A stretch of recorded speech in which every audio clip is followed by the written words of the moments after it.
Gold Star announces the New York-based company XIV has won the Gold Star National Nutcracker Award, the Nutty, for 2021 for their production of Nutcracker Rouge, which runs now through January 30th in New York City. This year, there were over 60 companies competing for the only award honoring live performances of the Nutcracker nationwide. Company XIV previously won this honor in 2017. Company XIV's signature mix of circus, opera, burlesque, high fashion, and lavish design has been wowing New York City audiences for over 14 years. A fusion of high and lowbrow entertainment woven together in unforgettable spectacles. The New York Times says that Company XIV Nutcracker's Rouge is exhilarating. The Huffington Post said, Nutcracker Rouge is the holiday performance extravaganza you've been waiting for. It's a one-of-a-kind theatrical event. Don't miss this reimagining of a familiar tale told with sensual and opulent flair. Tickets are available at goldstar.com or click the link in the description of this episode.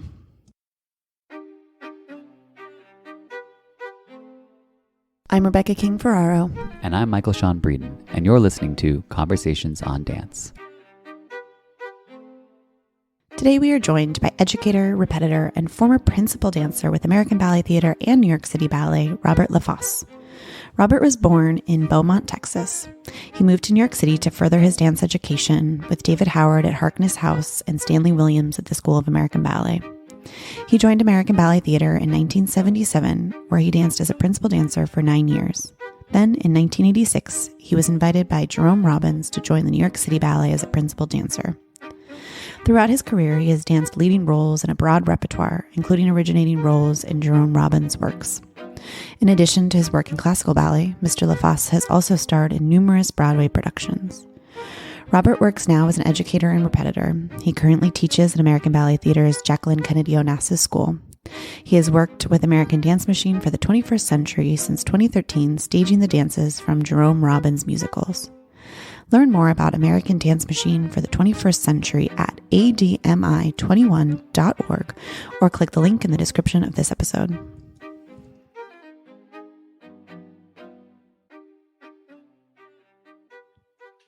Thank you so much for joining us today. We've been wanting to talk to you for a long time, so I'm so grateful that we were able to coordinate and make this happen. My pleasure. My pleasure. I'm coming to you from Provincetown. Love it. You're our first interview of 2022, and we can't think of a better person to be chatting with. You have such an awesome career to discuss, and we're so excited to dive in with you. Well, thank you. I feel very blessed and grateful that I'm still alive. I think that's most of us right now. That's a 2022 sentiment. 2022 that's for sure. Let's just get started where we do with all of our guests. Tell us how you first got interested in dance and theater. Well, I was one of those kids that, before I knew there was a thing called theater, my coffee table became this stage where I entertained my family. I was sort of one of five in a small town in Texas, Beaumont, actually. Mm-hmm. I was the clown of the group, but I also have a brother, Edmund, who was studying dance. And that's sort of my way in, was that He originally started out as a roller skater, and he wanted to improve his, his gracefulness. Yes, exactly. So, and we have this teacher named Marsha Woody, who was recruiting guys like all dance teachers do. They don't have guys, so you immediately got a scholarship. He got a scholarship. I saw him do that. I was also very involved in musical theater as a child. So I was doing both that. And then I started doing, I think I started with acrobatics. And then, it was one of those schools where you took jazz, tap, acrobatics, right, and ballet. And ballet was sort of the last thing that I did. But I think I started at 5. It's so foggy the older you get. And then I believe I waited until I was like 6 or 7 before I started ballet. And so anyway, I was I was very, how do you say it? They called me like, I was the ham, basically. I was very much, interested in, playing like the mice in the Nutcracker was my big breakout performance was the mice, and people, I had people on the floor with my little mice character that I could do. And so I also performed at the local community theater in musicals like Roar the Grease Paint Smell the Crowd. I think I was 8 when I did that. Gypsy, which is interesting because Gypsy, it was my first connection to Jerome Robbins. And I didn't know who Jerome Robbins was. I didn't even care. I was just, and I remember about, because the kids were really only in the first act. Mm-hmm. And then we had to leave, and we weren't allowed actually to stay and watch the strippers. But I stayed and watched You Gotta Have a Gimmick. And within like a week, I could basically perform the whole number. Amazing. And then the other connection was I did Peter Pan as well. And so there was another Jerome Robbins connection, which I wouldn't really understand until later. So I was already connected to him in some way. But anyway, I was, studying and watching my brother exceed. And then I got scholarships, and my scholarships were, David Howard was a big teacher of mine. My teacher brought him down for a week to teach at our school. And then I went to Harkness House several summers in a row. And then the last summer when I was 17, I went to the School of American Ballet. And the strange things is that I didn't know where I really wanted to be. I mean, in my head, I didn't know if I was a good enough ballet dancer. And I knew I loved musical theater, and I always thought, well, I could do that as well. But I think I was really kind of aiming towards one of the main ballet companies. So one day at the end of that summer, I was walking down the street, and I was still taking class at Harkness back and forth. And so you saw the people in class like Gelsey Kirkland. And so Rebecca Wright, if you know who she was a soloist, principal with Joffrey. And at the time she was with American Ballet Theatre, and she saw me on the street and she said, one of the guys in the Court of Ballet just left the company. Come tomorrow and take company class. So I did that. Mm-hmm. And Scott Douglas, when I took class, Lucia Chase was there. Scott Douglas said, come back tomorrow. So I came back the next day, and they offered me an apprentice contract. So you didn't even have to move to the city to go train further. You just you were there for the summer, and it just kind of fell into place. Yeah, and I was fortunate because my brother was dancing at the time. He was dancing with Elliot Feld. He was one of Elliot's main dancers. He had gone to the National Ballet of Washington and danced for Ben Stevenson for a while. And then once that folded, there was a whole movement of Kevin McKenzie, Kirk Peterson. They all sort of moved to New York and got jobs in different companies. And he got a job. He almost got a job at ABT, but I think he auditioned, but he ended up with Elliot Feld. And I was really fortunate to have him there. And I came, each time I came, I stayed with him in his apartment. So that made that easier because my family, very middle class, and we didn't have money. So I had to work as a teenager, as a busboy in order to afford my own airfare to New York. Right. So I really was self-sufficient at a very early age.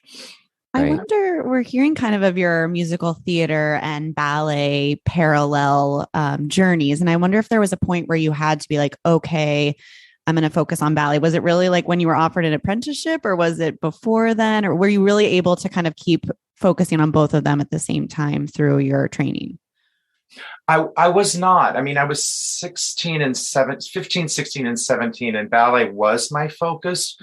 But like I said, I was always doing musicals. I did Oliver in Oliver. I continued, as a teenager in my hometown. I didn't really pursue. I had an okay voice. I didn't really continue to pursue vocal lessons until a little bit later.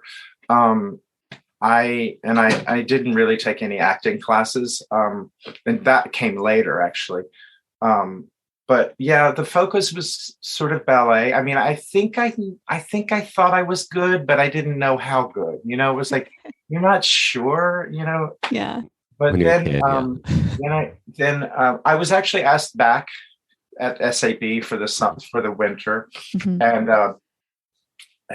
I later found out that I think Jean-Pierre Bonfou was going to choreograph. He wanted to choreograph something for the workshop or something for me. So it just, I got a job. I needed money, Right. so and I loved ballet theater. I mean, I didn't really at first. I didn't really understand Balanchine and the open arabesque and the flappy arms and the inching, we called it. There were all sorts of words that we called it. I hadn't seen much. I think I saw Eddie Villela in Prodigal Son, and I thought, oh, that's cool. But I wasn't impressed, Right. the way I was with Cynthia Gregory and, Right. So it wasn't a huge loss to you then. Yeah. Right. I mean, it was just, it was storytelling too. I was really into storytelling. So in fact, the first people that I saw live, because we didn't have so much VHS and we didn't have access. So my first performances were Elliott Feld, and I saw Margot Fontaine do Cinderella with the National Ballet of Washington. And then I saw Gelsey and Misha do Coppelia in Houston. So my first performances were like that. And then I saw Rudolf Nureyev in New York. And so that was where my references were. Right. I later saw New York City Ballet perform. Right. And I slowly got sucked into the genius of Balanchine. I always, my connection to Robbins was, very early on at ABT. So what were some of your the early years at ABT? What was that adjustment like, becoming a company member for the first time and presumably, being on stage so consistently? Well, I was immediately put into this, I don't want to call it a trap because I hate that word. I was the roles of, I forget his name now. But anyway, I was put into the Nutcracker, Misha's Nutcracker, and we filmed it right away. I filmed it before I performed it on stage, which will become a theme because that happened to me with Push Comes to Shove. I filmed Push Comes to Shove before I actually did it on stage.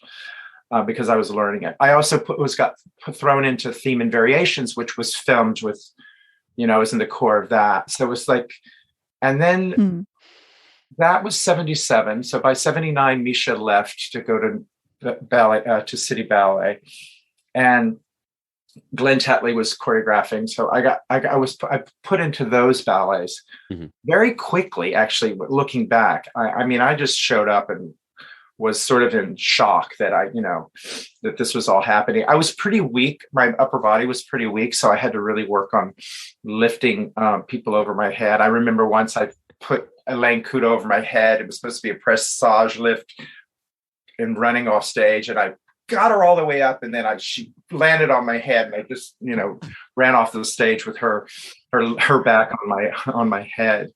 And so, I had a ways to go. I was a good partner. I just wasn't strong. So that developed. And then Misha came back, and that's when my life sort of changed because Misha saw something in me that he liked, and he made really drastic changes quickly. I mean, he basically said, I like your dancing. You're going to be dancing more. I don't like your dancing. You're probably not going to be dancing as much as you're used to. So he was very direct. He wasn't this little, like, not talking to people and just, talking through casting.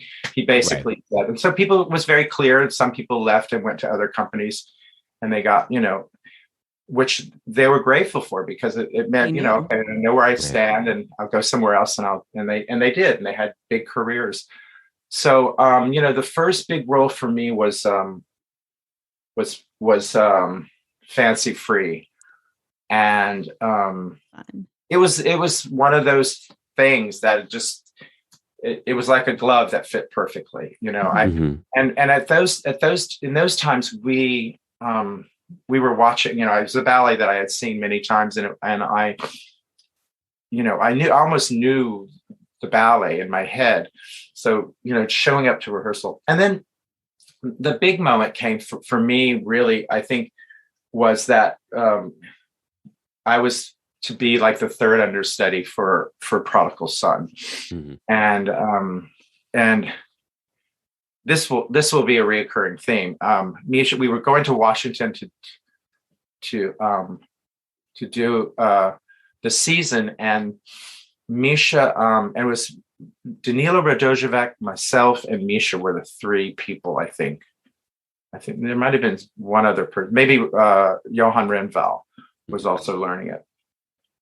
So he injured himself opening night, and I got thrown on, and I was taught the role by John Terrace, and then of course Misha had already done it with Balanchine, and I got thrown on. I was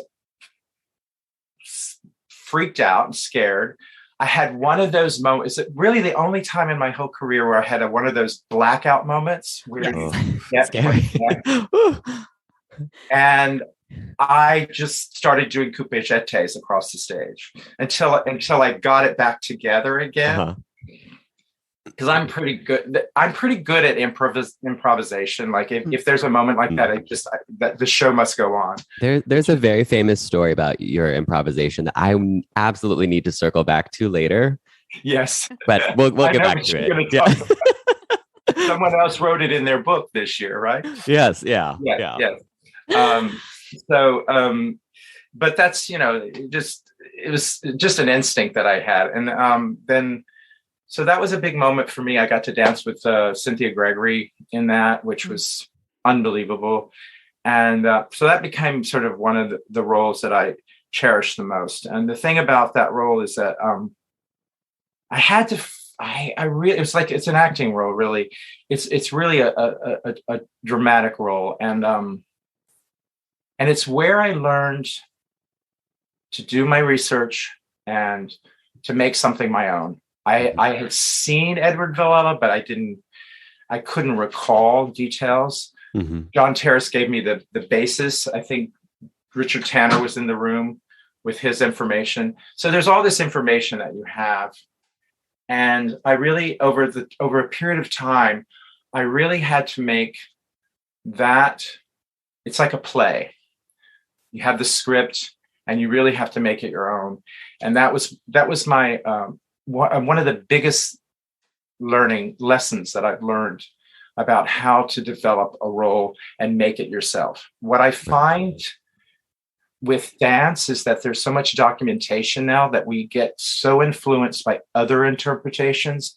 And we've even gotten to the point where we bring in the original person to teach us what they know, which I think is helpful, but can also be destructive, because one of the things where I'll give you an example.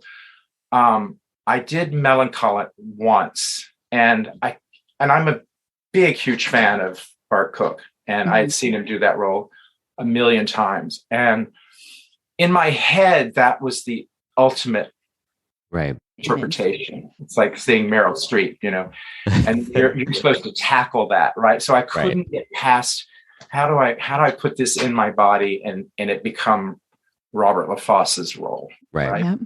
So and I did a perfectly fine Melancholic in performance, but I never was able to break through that. But with something like Fancy Free and Prodigal Son, I really did what we say. I really did. I was in the moment. I owned that role. I was that character, and it was a lesson that I really learned early on, not to be influenced by the past interpreters of the role. And That's it's a prat. It's what is it? Not a pratfall. It's a it's what is the word I'm looking for? Pitfall. It's a pitfall of the right. Yeah. It's dangerous. Yeah, I think that's really interesting, and I mean I guess I'm gonna jump ahead now to work you do as an educator or a coach, because I'm kind of the same way. Like I'm a big bunhead. Bart Cook and Melancholic was the reason I fell in love with Balanchine, because I watched those videos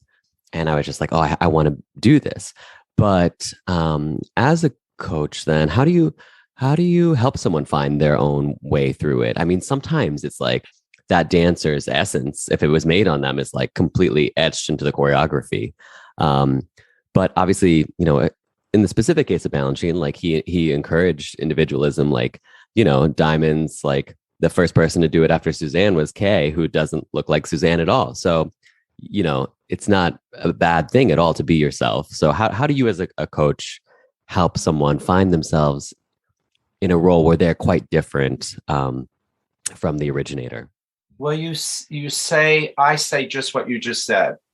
I say, let's look at the blueprint. Let's look at what happened. Let's look at the interpreters that were in the room where it happened. So when you are surrounded by the original cast, and then there's the second cast, and the choreographer is still alive, that's information, right? That's fine. But what I find really important is that you can tell when someone has watched a videotape of somebody. Mm-hmm. It's very simple. I mean, there's even a flip and a head, whack back that you say, oh, that's you doing Suzanne. Yeah, that's not really you. So true. Right. Yeah. And Suzanne was, at one point everyone was trying to eliminate, emulate her. Yeah. Down to, Botox in their lips, because Suzanne had that pout.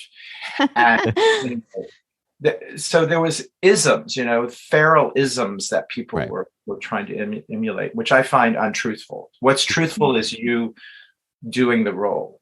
So like an actor, you have the steps. There's the steps that you have. There's the music. I mean, with Balanchine, I think it's all about musical interpretation. It's about how, and that's what I think, Suzanne was a genius at, was that she was probably the most musical dancer I've ever danced with. Mm-hmm. And I learned that. Well, with roles like Robbins, I think what's important is really, it's very much like an actor. You have to do a lot of work yourself. You have to understand who you are, where you come from, who are your parents, where are you coming from, what do you want, what do you need, what time of day is it? There's all these questions you have to ask yourself, because there's even the sunlight affects how you feel. Right. Is it daytime? Is it light? All that stuff really affects you. What do you feel about the person standing opposite you? Most of his ballets have that. I've staged, a concert, fanfare, Fancy Free, Afternoon of Fawn. A lot of those they're not abstract. They're not just to music. And even at dances at a gathering, it to me is not. There's this story in that. Right. Definitely. What does this space mean? So I try to lead them there, and then I try to allow them a freedom of, a lot of times I say, do whatever you want. Just do whatever you want, because that frees them from a videotape. That frees them or let's think about what the choreographer wanted here. Mm-hmm. What do they want? It's like when you read a script, you're asking yourself, why did this script writer write that line for you? Mm-hmm. And that reaction, why? So you're always asking the why. And I help them find that. I try not to stand up and demonstrate as much as possible, because that's also a trap. Because there's a famous story where John Terrace was teaching Rudolf Nureyev, Prodigal Son. And there's the very beginning when you bang your hands on your knees. And John Terrace was knock-kneed. So his knees were together, sort of knocked together, and he was banging on his knees. And Nureyev went out on the stage and did that. And your legs are separated. So there's a trap. That's so funny. That, Yeah. And it looked funny, and it had, things have to be adjusted. So I try as much not to, although that is a big part of pedagogy is to demonstrate. Sure. But I wonder if in general you think that coaches and artistic directors maybe fall into a trap of casting people like you're a Suzanne type, and so we cast you in these sorts of things. Do you feel like that maybe also sort of contributes to this continuation of putting dancers in boxes and kind of like perpetuating that? I don't know. That's a good question. I would have to I'd have to look and see what's going on there. Sure. I don't think so. I don't think it's possible because I think we know that there's different types. I mean, I don't think you would put a 6'4" girl in the lead of Rubies. I think there's a definite, height thing that's going on. I think there's a character thing. I think we still do have soubrette roles. I think we still do have, I think we do it because it's sort of, it helps. But the problem these days is that we have so little time to put things on the stage. Right.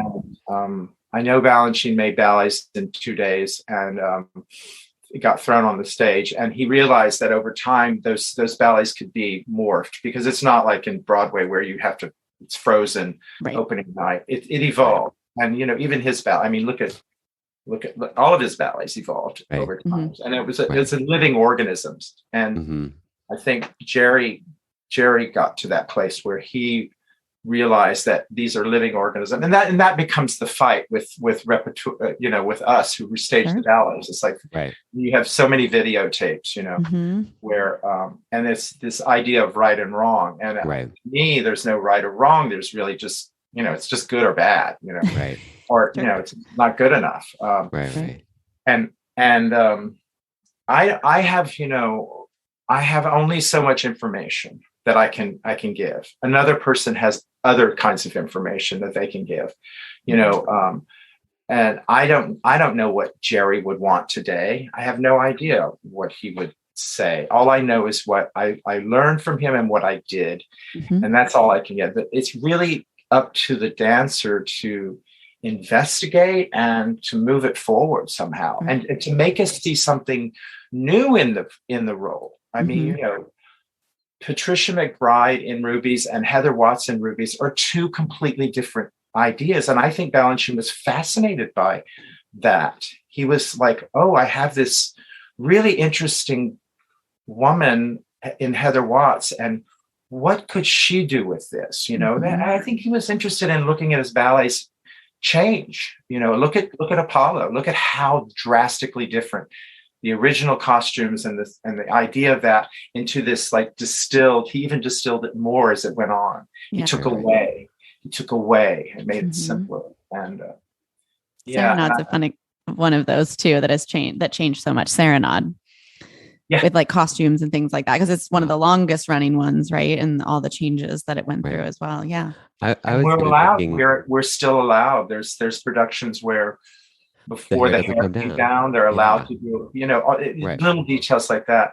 And there's where the argument becomes, well, this is the way I did it. This is the way, but I would say, well, how are you going to do it? I do a Balanchine. I do the Nutcracker every year. And, I had Sean O'Brien, who worked with Balanchine, as my prototype. But I thought, I know Balanchine. because I can see he would want me to do whatever the hell I wanted to do with it. And then, because you know what, I'm good at that. I'm good at that stuff. I did my research. I found out that Drosselmeyer had, in the text, it says something about his hair being like spun glass. Mm-hmm. So a white wig, you know, and it was long. So I went back to that, and I wanted to homage Balanchine, and I had a dancer who was able to make prosthetic noses. And so I looked at Balanchine's nose, and I had him make me a nose that looked like the crook of his nose, because it had this funny, like, funny nose. So I made a nose.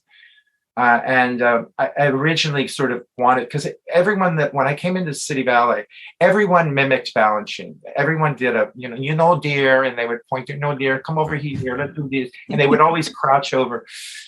So I tried to, in the beginning, I mimicked the mimic of Balanchine. So I was trying to put Balanchine on the stage. That's morphed over time. I mean, I every year one year I pretended to be my dog Isadora, who's no longer with us, but I took characteristics from my dog and put it into this character. So, because you need, after 25 years, keep it fresh. You got to make it interesting for yourself. Yeah. Yes. So, and sometimes, I go over the top. Sometimes he's a little bit too gay. Wait, so how long have you been doing Drosselmeyer for? That's a good question. I know that it's been maybe 19. I did it when I was still doing Cavalier, because I wanted to see if I could do Drosselmeyer and the Cavalier in one performance. That was the goal. Did you do that? Did you do that? No, but Peter wouldn't let me. It was an idea. So I think it's been more than 20 years. It's been it's been 20, maybe 25. Well, okay, I guess this might be the moment that we can bring this up. And I this is the thing is, so John Clifford mentions the story in his book, but I remember I was at the school when this happened, and I can't remember which boy it was, but someone who was an apprentice and still living in the dorms came running into the room and was like, "You guys are never going to believe what just happened in the show." So I'll let you tell it from the top. You're doing Drosselmeyer per usual, and what happens mid party scene? Well, I'll tell it from my perspective, because I didn't know how we got to this moment. We're in the party scene. We bring on the boxes, which has the dolls in them, which they're not in because they're empty. You have to carry them, and then they get put in their place. And then the time comes for me to open the dolls, and there's the first two dolls come out, and we do the dance, and that's fine. And then I put them back in the doll, and then the soldier doll, I covered up, and there's all this. Where is he? Where is he?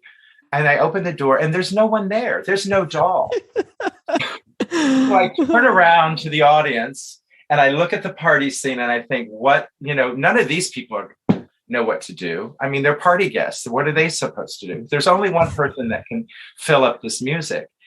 And I thought, finally, I get a solo. So the soldiers danced, and I started doing, I don't know, it was definitely Russian character something.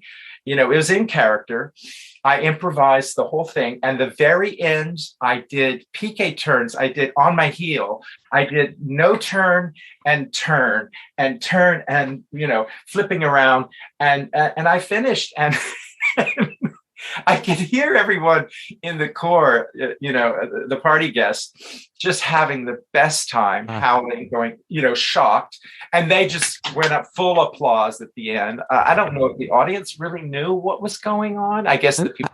I'm sure some did, but that's the detail that I remember. Like that the apprentice boy that came back, he was like, he finished with a piqué manège on his heel, and we were all just like, "What?" It's just so Drosselmeyer wouldn't do on his toes. No. Oh yeah, incredible. It was fully character. But the other thing that happened was that the Nutcracker wasn't there once. Yeah, At what Like the point toy. in the show? yeah. The Nutcracker was not. Oh, Like when we were actual supposed to Nutcracker. reveal it. So the prince had no Nutcracker, and so I had to stall, and we were yelling off stage, "There's no Nutcracker!" So I was walking around. Finally, it got there by the time, I'm to crack the nuts. It just appeared out of nowhere. Right. So there was no moment of like, "Here's my," So those are the fun things. We actually have Christine Redpath, one of our ballet mistresses, has made a bloopers tape of people falling, mostly. Oh, I've seen some of those. Those are, yeah, it's good. It's very good. But those are, that's always fun. It's what do you do with that? So that yeah. So sorry, go ahead. Go ahead. I was going to say, let's backtrack a little bit and just talk about what was the very first time you ever met and worked with Jerry Robbins? Well, it was American Ballet Theatre, actually. We went to Baryshnikov had a small touring group of people that he took on in summer gigs. But this particular year was a festival of Jerome Robbins ballets that we were doing in Spoleto, Italy. And it was Opus Jazz, New York Opus Jazz we opened with.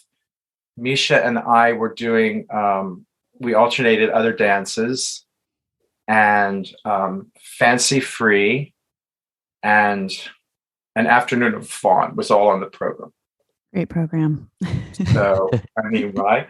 Yeah. So he came in, we learned it from Wilma Curley, who was one of the originals in Opus Jazz and the concert. And she was part of the Ballets USA. Really tough broad, blonde, looked like Marilyn Monroe, but cussed like a sailor. Smoked.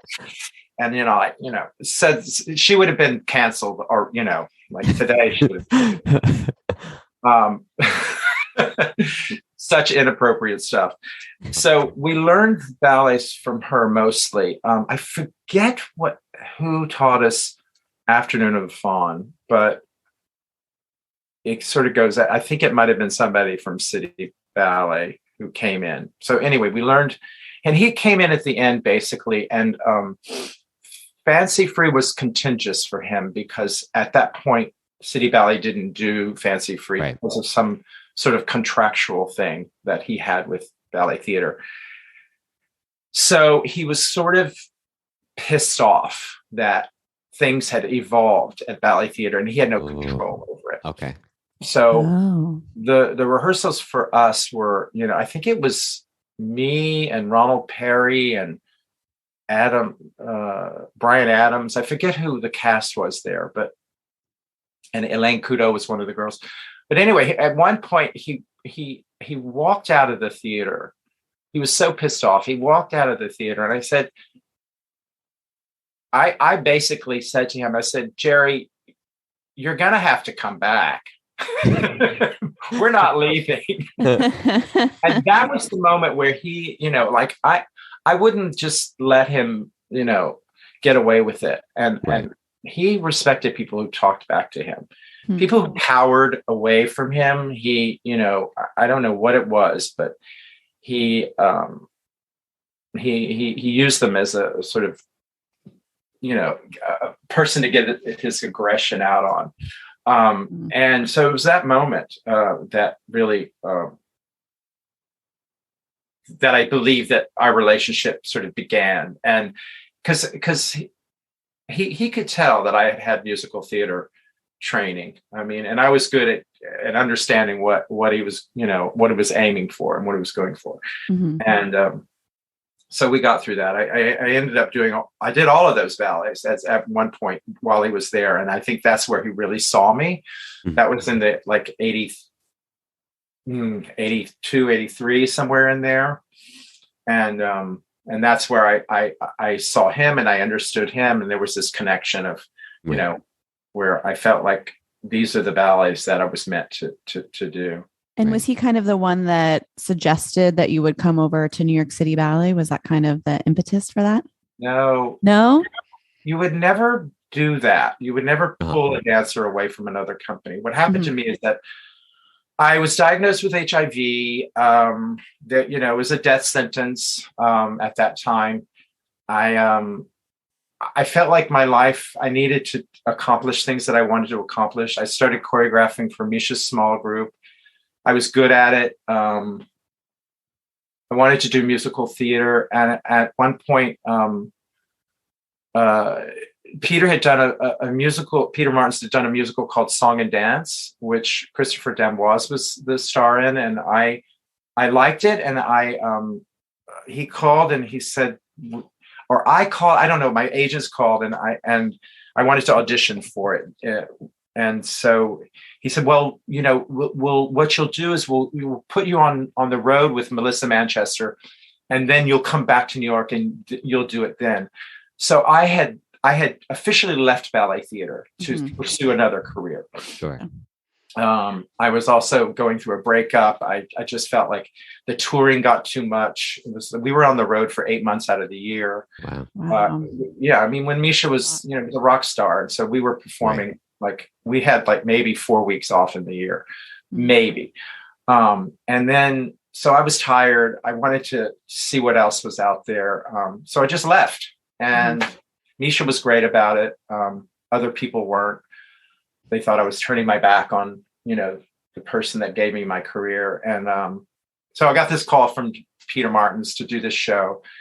And then like a week later, Jerry called me and said, let's have lunch. And I had no idea what it was about, but he said, you have to come. He wanted to know what I was doing. And I said, I'm going to do this musical. He said, you don't want to do that show. You want to come join the New York City Ballet with me. And I said, well, I want to still choreograph. And he said, well, you'll choreograph at City Ballet. We'll make sure of it. And in fact, all of that did happen. And I, it was a no-brainer. So he basically invited me to come. And it was right after Joe Duell had killed himself. So there was still this sense of Balanchine's gone. There was this sense in the room of all of these dancers who their father had died, basically. So there's a sense of loss, great loss.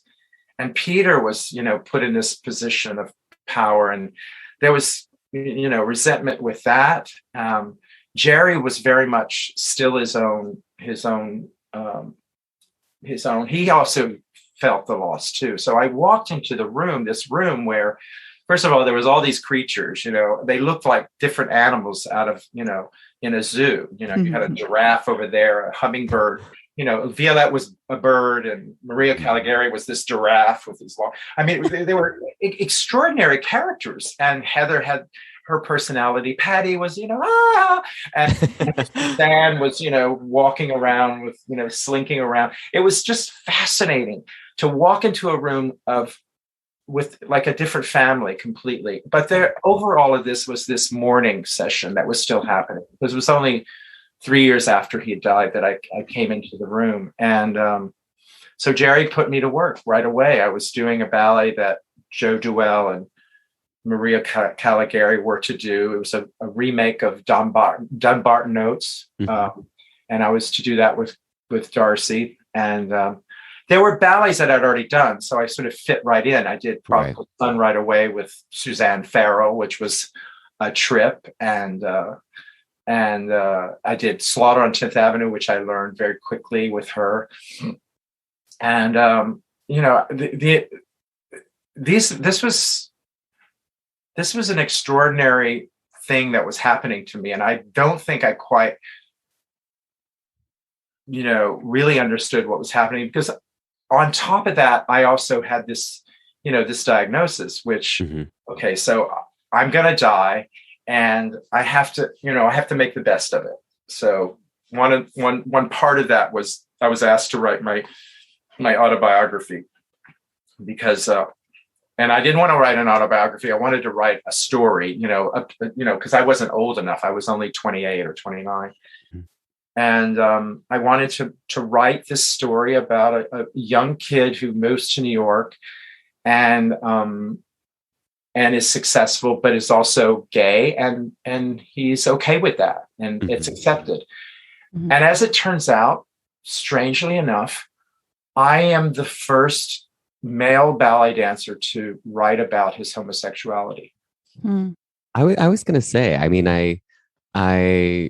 like even when I was growing up, I started dancing in the like early or mid 90s, but it was just like back then it was still very much just like, you know, these sort of well, like ballet is as you know, as tough as football, and it's still a very masculine thing to do, and blah blah blah. Like it was still, ballet was still kind of a toxic, potentially toxic environment for young gay people, even though we populate the ranks, you know, left and right. So I'm just thinking about like I wish I had like a copy of your book when I had been young, and I think it would have made it it must have been so valuable to anyone that was young and gay and in ballet. It certainly would have meant a lot to me.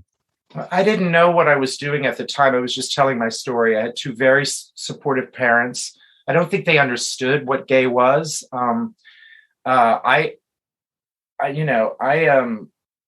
And they accepted me to some degree. They allowed both my brother and I to take ballet, which is extraordinary. And then I met the love of my life, and I talk about affairs, and I talk about, and then the book ends with Peter Fonseca, who died from AIDS.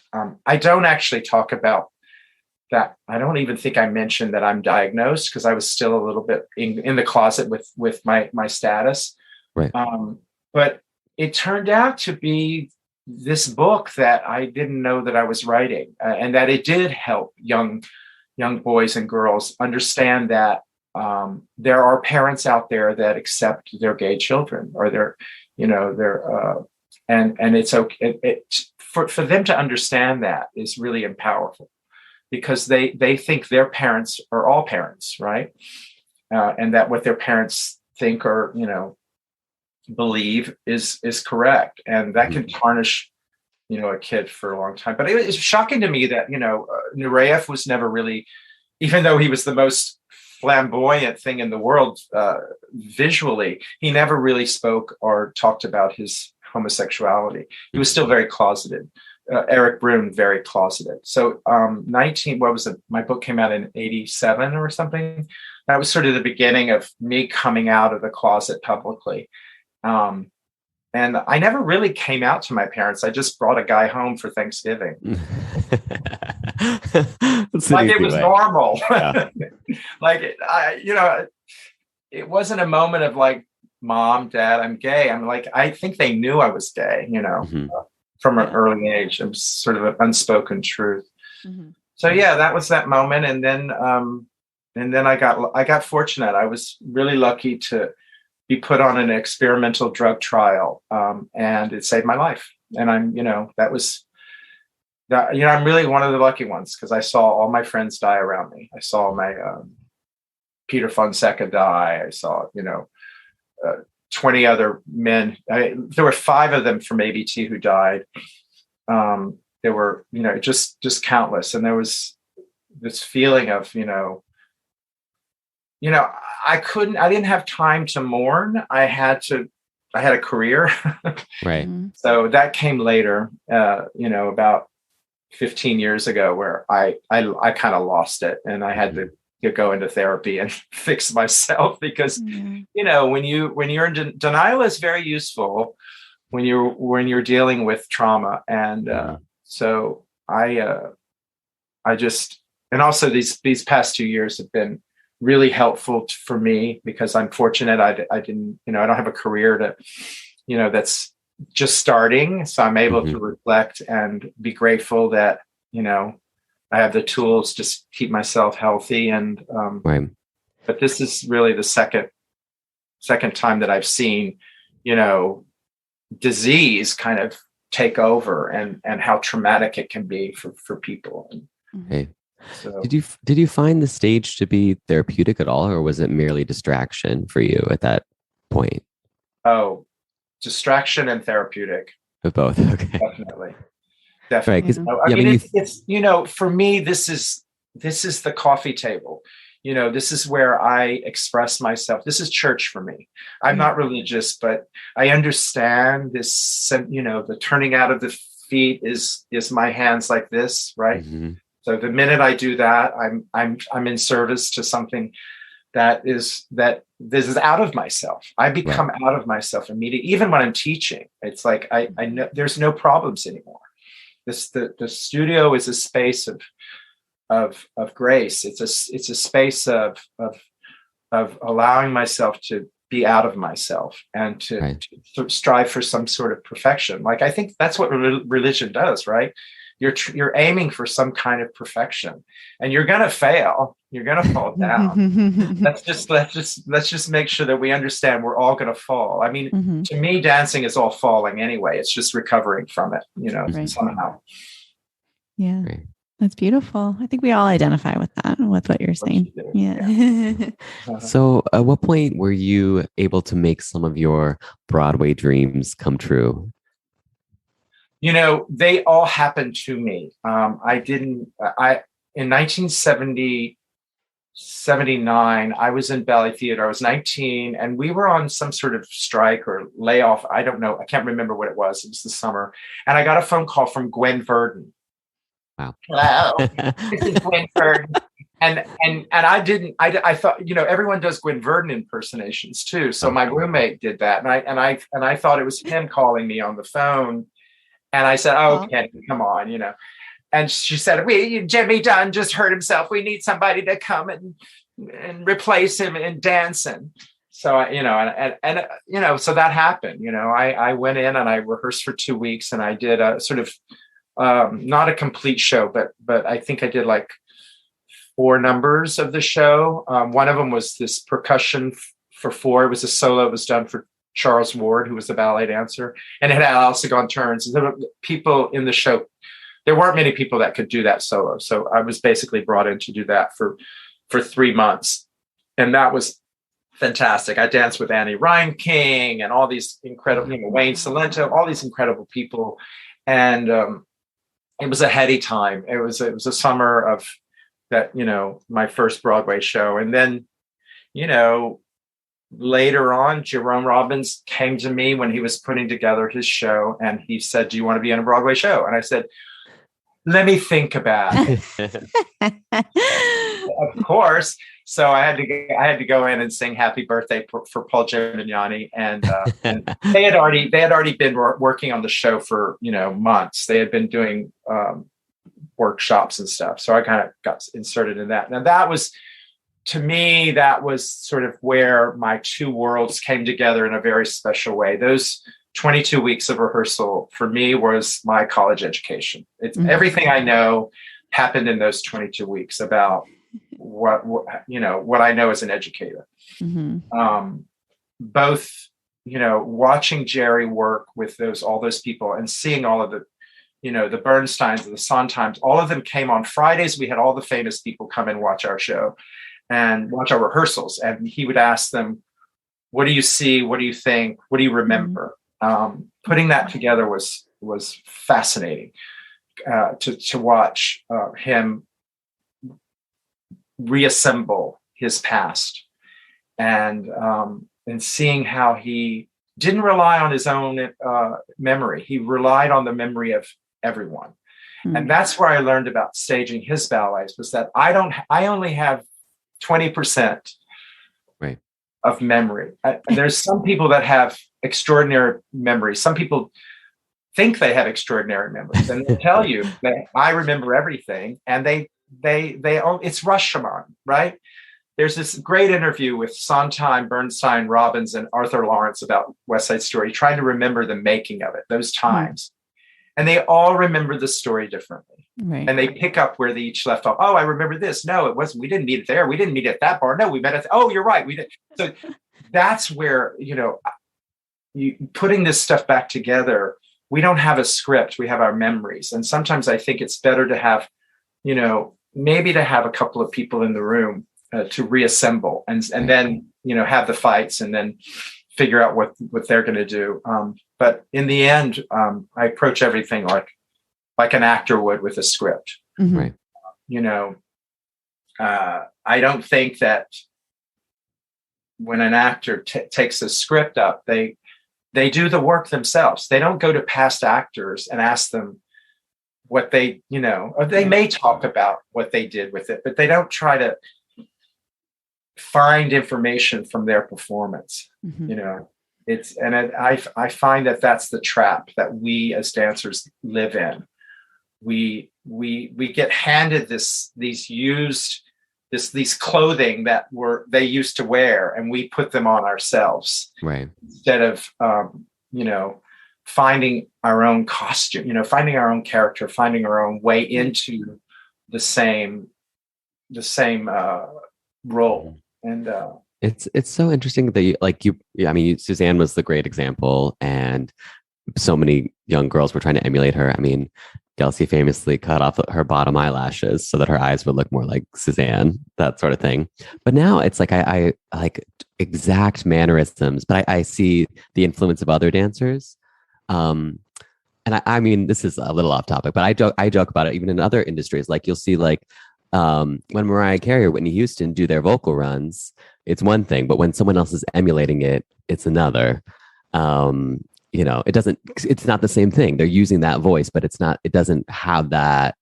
It's not honest. It's not honest. Yeah. It's borrowed. I think what's different now is that, we had these masters. We had these people that were in the room, and we were trying to please them. Mm-hmm. Balanchine would famously stand on the side of the stage. And so there was this, he was, I don't know, he would hate to be called God, but he was the man who we all wanted to please. And down to the way they dressed during rehearsal, how they looked, it was a presentation. He loved beauty. He loved, all of his dancers were drop dead gorgeous. Even the men were drop dead gorgeous. And there was a whole system at the school that was all built in. And Jerry was, the second to the king. Yeah. And so there was a story there. And I think they were allowed to be, you brought up a very good example of how when Suzanne left, Kay was put into Diamonds, and it was it was the same ballet, but boy, was it eye-opening for a dancer to understand that he didn't want you to be Suzanne. He wanted you to be Kay, So that's a lesson that we should also learn. And I think we as repeteurs are trying to, sometimes mistakenly trying to recreate. Right. And recreation is not a good word. Revival, it sounds like something's dead and we're trying to revive it. That's good. That's true. We're not. We're trying to make it like it's the first time this is ever being done. And that's what an actor says, in the now. And I don't mean change steps. Right. Do the steps you're being given, but try to understand, what did the choreographer want? What is he aiming for? And I believe a lot of Balanchine's ballets are all connected to the music in a very special way, except for the story ballets, which he did quite a few. And so there's action that has to be involved, and there's character. And I think he was really good at that himself. He was good at playing characters. He played, Don Quixote. He played Drosselmeyer. He played, so understanding that and seeing, what he allowed in the whole picture, not just one performance, is so important for a dancer. And we have so many tools that we can look at. And going along with this theme of parts that have already been created and then putting your own stamp on it, kind of makes me think of West Side Story Suite, because you were part of the original cast of that. And so tell us a little bit about what that experience was like and how you also put your own spin on it. You did Tony, right? You were the originator of Tony? That's correct. Yeah. Jerome Robbins Broadway, we did, that section was done for the show. And that was recreated in in a very curious way, because we were basically doing every number from the show. He mounted every number from the show, even some things that we didn't end up putting in there. Oh. And there's not one piece of spoken dialogue. So he basically tells the story of Romeo and Juliet up until the end without any of Arthur Lawrence's script. And it's masterfully done. The only thing that he did when he moved it, when Peter asked him to do it at City Ballet, which Jerry didn't want to do originally, Peter had to beg him. Really? And I believe, and I'm making this up, I believed he didn't think that ballet dancers could do it. And I think I'm going to say this, and with all the kindness of my heart, they really can't. It's hard. It's hard. It is hard to transfer even just the posture. Ballet dancers are always held up, and just to get them to slunch and become real people is really hard. Mm-hmm. So, and he fought it, but he allowed it, and it has changed the landscape of ballet companies. Everybody does it, but he added a solo for me because what he realized was that to tell the story completely, he needed Tony's story to be understood who he was before he went to the dance at the gym. So he added this solo, Something's Coming. He knew I couldn't sing and dance at the same time.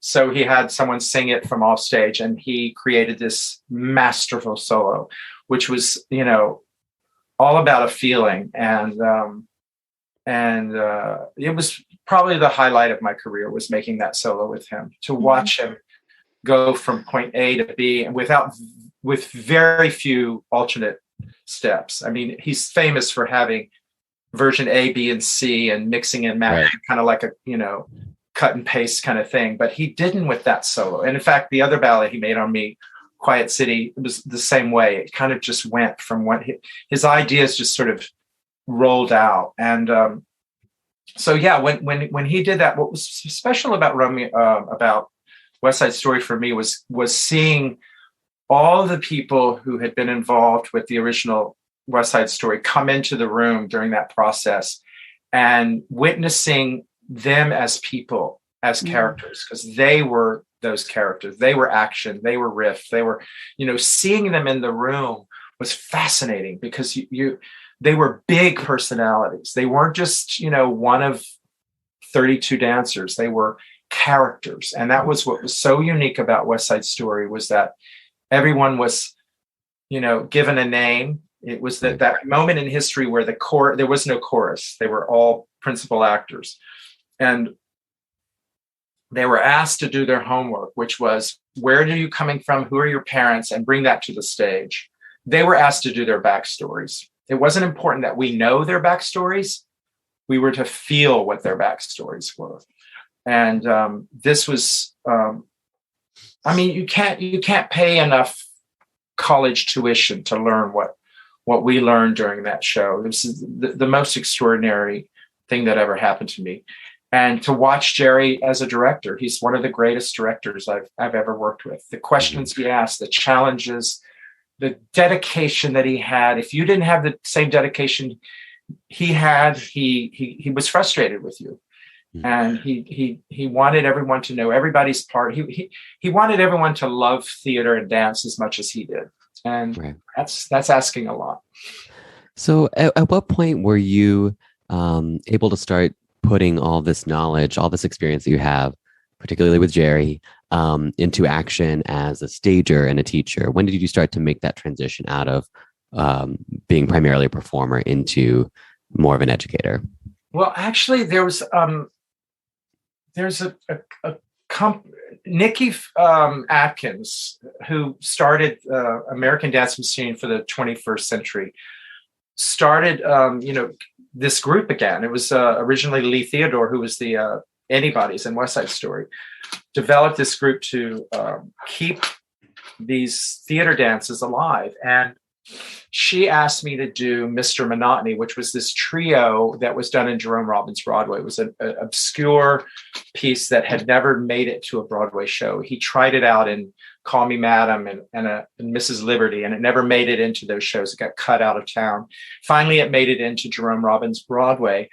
And it's this really technically hard dance, but it's really good. The singer sings, and then the story is told through dance. So Nikki had me come in and teach it, and I taught it to, I forget who I think it was Amar, Mamisar, Georgina, and Danny. Albert? Yeah. They were the original three, because I've taught it a million times since then.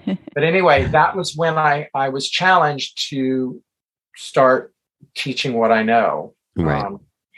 And truth be told, I would probably, if I did it again, I mean, if what the tools that I had were, like I said, my information. What would have been nice is if I had, Jane Lanier and Louis Perez in the room too, because it would have just been faster. They're still alive. But I did my best, and we had some footage for them to look at. But then they were only allowed to look at it once, and that was it, just to get an idea. Right. Then we kind of. I made as much what I was been talking about as much as I could, make it on them. Like, Right. we're making this for you. This is yours now. This is no longer, So. Yeah. So American Dance Machine, they talk about having like a living archive of these some of the works maybe would have almost been extinct, right? But I love that you seem very, like a perfect fit for this mission, because every time you bring up one of these masterworks or things that you were able to perform as a dancer, you talk about making them exist in the moment versus recreations or revivals. So what are some of the other works that you've been able to do with American Dance Machine for the 21st century? Well, I staged Charleston from $1 Billion Baby. That was fun. I was never even in that number, but I watched it. So I watched it like a rehearsal director or just a playing director. So I helped stage that, and I brought in a few of the people that were actually in it to help. It's just my job is to get those characters out of them, and it's all very character driven. I'm trying to think. I know there are others that I staged, but I'm blanking. There's a number that got cut for Charlotte D'Amboise called Dreams Come True. It was Charlotte and three guys. It got cut before we opened, and I'm dying for American Dance Machine to do it. Hi, Nikki. It's a cute number. It's really character driven, and it's about a woman who's on a couch reading the magazine, and all of the people in the magazine come true. It's like it's like she fantasizes about all these men, and they pop up out of the couch, the sweet guy with the little flower in his hand, and the Latin guy comes in and does a tango with her, and then the sheik comes in, and so she's dreaming of all these guys, and then they get into a fight. The big fight. It's wonderful. It's a wonderful number, and I'm dying for her to recreate it, because it's not even on YouTube, and right. The thing about, I keep saying to them, is that we see all these numbers on YouTube. We see Cool is on YouTube. The original in the movie and the right. Ed Sullivan, we can see what the originals look like. Right. And so we have that information. I don't know. It's a curious thing, keeping these things alive. I think it's important for dancers today to do a lot of this repertory. I mean, ballet companies keep things alive all the time, and right. It's important. Yeah. So you guys are now starting a college program that you're going to be heading up. Can you tell us a little bit about the mission of that program and what it's going to look like? Well, the mission is to bring this repertory to colleges, and to bring the original choreography with people who actually worked with the choreographer. Right. Not just third-hand information, which is what I think you generally get in college. I went out to Princeton and did a couple of Jerome Robbins workshops, and it's sort of modeled on that. You go for a week or maybe we're thinking 2, and you would maybe I would teach class in the morning and then do repertoire in the evening or afternoon or whatever, however they want to shape it. You get, Donna McKechnie, I think, would be someone who would do like a Michael Bennett week. I would do a Jerome Robbins week. So we would pull these people in and even continue on to the newer people like Andy Blankenblue, Jerry Mitchell, whoever they're interested in. American Dance Machine would have a list of people that have worked with these choreographers to do a 2 or 3 week intensive. And so they would be getting information that is firsthand or secondhand or whatever. Closest hands we can get. So yeah, it's fascinating. It's sort of bringing ADM 21 to the college, and because that's who's studying this work, And what I've seen so many interpretations of Jerry's work that are so misguided because of the information that they don't have. They're just looking at a videotape and mimicking something. I don't know. Yeah. Quite and then you ask them the question and they don't know the answer, and that's the thing. It's just very interesting. But I mean, that's the trap of video. You're only getting a partial of what's going on. And, Yeah. So if a young dancer wanted to be involved with ADM 21, how might they go about doing that? Oh God, that's a question I don't know if I can really answer. I mean, there's a website, and I think there are workshops often. I know that at Steps they're teaching on Fridays. They're teaching repertoire for the next few weeks. Just stay in tune. There's all sorts of things coming up, I believe, but right now we're kind of focusing on getting these educators to the colleges. That's a really good question. I know they had auditions for a show that was going to go up, but of course, COVID came along. Pandemic. And, so I think all of that's been postponed. I mean, it's just like anything. So at adm21.org, there's lots of information there and tells you all about the program. And it sounds so cool. And then, like, as ballet dancers, we know, of course, like we've talked, the theme of the whole conversation has been how important it is to pass these things on firsthand or as close as we can get. And so it's so cool to hear about you also doing that in the musical theater sense as well. Yeah, I love it. I love being involved in the theater. It's where I feel I have the most to say. I'm doing I'm so grateful. This summer I'm doing a production of A Little Night Music at Barrington Stage Company. There's not much choreography, but I love the show. It's one of my favorite. Such a great show. Yeah. So I'm getting. I got that call was the best call I got for this year because I've always wanted. I've actually wanted to take the music and take the lyrics away. Sorry, Sondheim, and do a ballet. The same story with that music without the words. And those characters. Coming soon. Well, thank you so much for joining us. That was so wonderful, and we can't wait to share it with our listeners. Oh, fabulous. Thank you so much, Michael and Rebecca. It's been a pleasure.